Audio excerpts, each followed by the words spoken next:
عام طور پہ لوگ ہم سے یہ شکوہ کرتے ہیں کہ یہ سارے جن پاکستان اور ہندوستان میں ہی آ گئے ہیں جو لوگوں کو، لڑکوں اور لڑکیوں کو پڑھتے ہیں، یا صحابہ کے دور میں بھی ایسی کوئی مثال ملتی ہے جی کہ جنات صحابہ کو بھی تنگ کیا کرتے تھے؟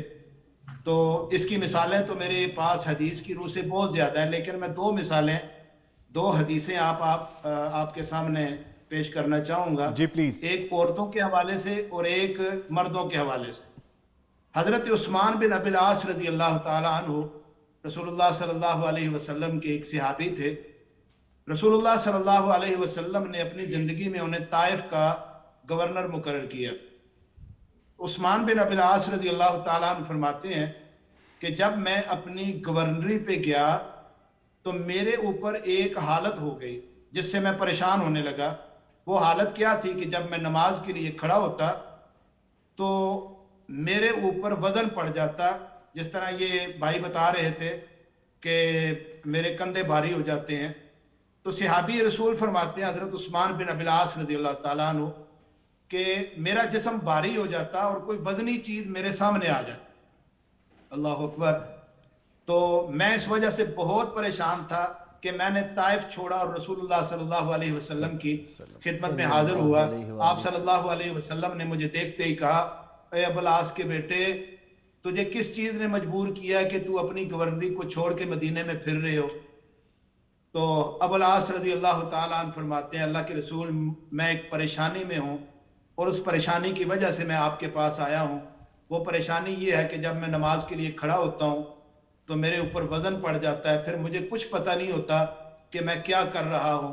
رسول اللہ صلی اللہ علیہ وسلم ان کی یہ بات سن کر کہتے ہیں کہ یہ شیطان ہے، اس سے میرے قریب کرو۔ ابو العاص حضرت عثمان بن ابی العاص رضی اللہ تعالیٰ عنہ رسول اللہ صلی اللہ علیہ وسلم کے پاس ہوئے۔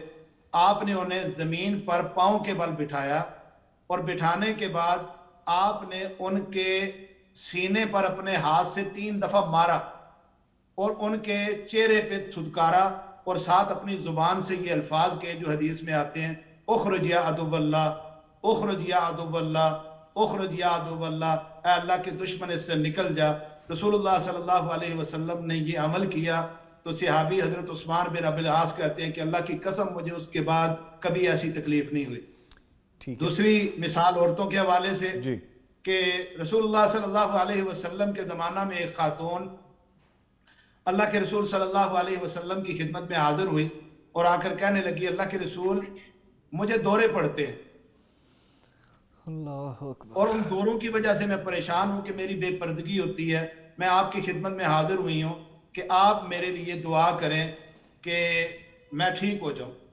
رسول اللہ صلی اللہ علیہ وسلم نے اس خاتون کو، شاید ان کا نام ام ظفر تھا رضی اللہ تعالی عنہ، آپ نے انہیں فرمایا، ان شئت صبرت فلک الجنہ، اگر آپ صبر کر لو، چاہو تو صبر کرو تو تیرے لیے جنت ہے، اگر آپ چاہو تو میں دعا کرتا ہوں اللہ آپ کو ٹھیک کر دیتا ہے۔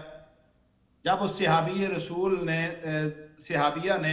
رسول اللہ صلی اللہ علیہ وسلم سے یہ سنا کہ اگر میں صبر کروں گی تو جنت ملے گی، تو وہ کہتی ہیں، اللہ کے رسول، میں بیماری میں زندگی گزار لوں گی، آپ میرے لیے جنت کی دعا کر دیں، مجھے جنت مل جائے، میں جنت کی متلاشی ہوں۔